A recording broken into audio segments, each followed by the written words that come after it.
মার্কিন কংগ্রেসের নিম্নকক্ষে পাশ হওয়ার পর এবার উচ্চকক্ষ সিনেটেও পাশ হল ইরানে যুক্তরাষ্ট্রের হামলা বন্ধের একটি বিল। ট্রাম্পের লাগাম টানতে তার নিজ দলের কয়েকজন সিনেটরও বিরোধী শিবিরের পক্ষে ভোট দিয়েছেন।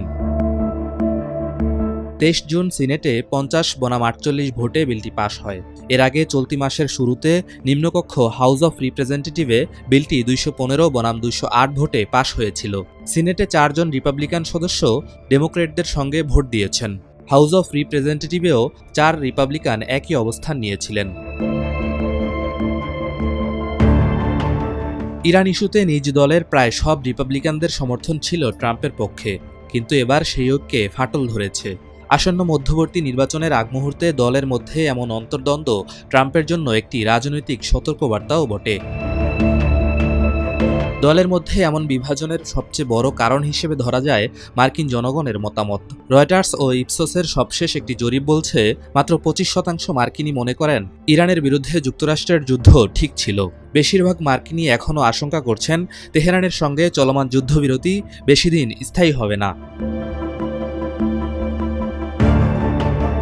ভার্জিনিয়ার ডেমোক্র্যাট সিনেটর টিম কেইন সিনেটে বক্তব্য দিতে গিয়ে বলেন, যুদ্ধের সিদ্ধান্ত নেয়ার সাংবিধানিক ক্ষমতা কংগ্রেসের, এই দায়িত্ব কংগ্রেসকেই বহন করতে হবে। তবে প্রশ্ন হচ্ছে, এই বিল কি ট্রাম্পকে সত্যি থামাতে পারবে? সেটি এখনও স্পষ্ট নয়। হোয়াইট হাউস ইতোমধ্যেই জানিয়েছে এই বিলের কোনো আইনি বাধ্যবাধকতা নেই। তাদের দাবি, যুদ্ধক্ষমতা আইনের এই ব্যাখ্যা সাংবিধানিক নয় এবং প্রস্তাবটি প্রেসিডেন্টের সইয়ের জন্য পাঠানো হবে না। হোয়াইট হাউসের এক কর্মকর্তা বলেন, এই ভোটের বাস্তব কোনো গুরুত্ব নেই, এটি আইনি বাধ্যবাধকতা সৃষ্টি করে না। তাছাড়া যুদ্ধবিরতির মাধ্যমে সামরিক অভিযান ইতোমধ্যেই শেষ হয়েছে।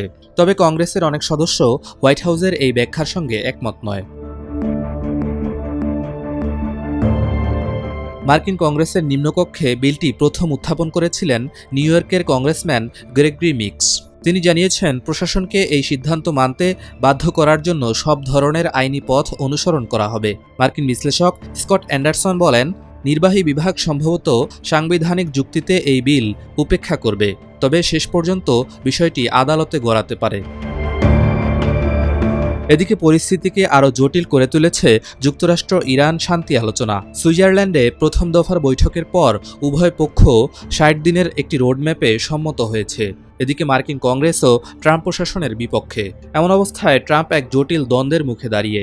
একদিকে কংগ্রেসের চাপ, অন্যদিকে চলমান শান্তি আলোচনা, এর সঙ্গে যোগ হয়েছে মার্কিন জনমত। যুদ্ধবন্ধের জন্য বহুমুখী এই চাপে ট্রাম্প প্রশাসন ইরানের সঙ্গে কূটনৈতিকভাবে পরাজিত হওয়ারও শঙ্কা রয়েছে।